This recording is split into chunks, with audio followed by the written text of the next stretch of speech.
that. And the only apology that we found was after he stepped down from the Oscars. Real apology. He had addressed it, I'll give him that, but he hadn't really, any evidence that we saw. So I think we're burying the lead here. You got a phone call. Yes. From Kevin Hart after the appeal, yeah. Over the weekend, a long conversation. Now, this was an off-the-record conversation, so you can't tell us the details of it, but you can sort of give us a sense of the nature of the conversation. And it's an ongoing conversation that we have. And I asked him, well, can I share elements of this? And I don't want to give specifics, because he did get very specific about why he felt the way he felt and experiences in his life. And I understand that. What I feel, and sometimes people get upset because it's so. Why is it incumbent upon the group or the people who are the real victims of an ism or a phobia to be the people who give an olive branch? But you have to meet people where they are. And so I was happy that he called. I was happy that he was very honest. And I told him, I can share my part, that he's not a victim. But I understand that many people grow up and they don't come into contact with people who are openly part of the LGBT community. Certainly people are part of it. They're gay, or lesbian or transgender or whatever. They just don't tell you because they're worried about a stigma.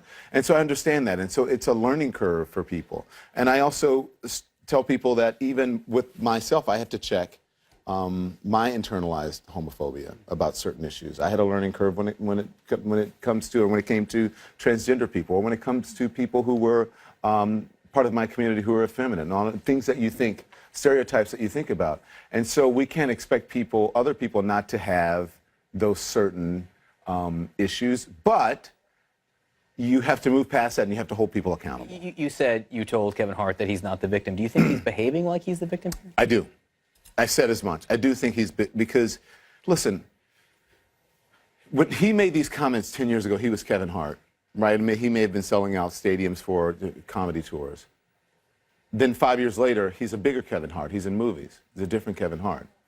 One day before he was asked to host the Oscars, he was a different Kevin Hart. When you're asked to host the Oscars, you're Kevin Hart. You're in Oprah territory. So people are going to bring things out in your past.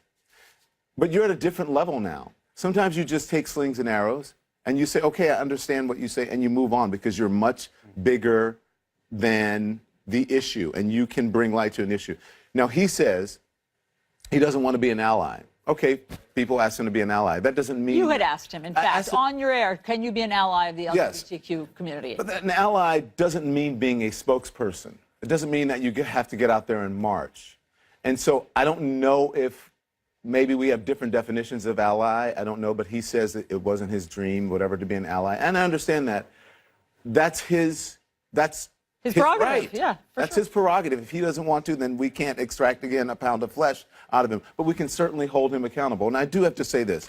I thought these words were important. I thought, of course, I'm sorry, that's important. I also think I apologize, that's important. But he said, if the fight from the LGBT community is equality, that's the fight. I'm riding with you guys. I understand you. I think that's big. I think so, too. And I think if he means those words, then I think he's on the right track. And then we see. If not, then you hold him accountable again. Very quickly, is he going to host the Oscars? Do you think? I don't think so.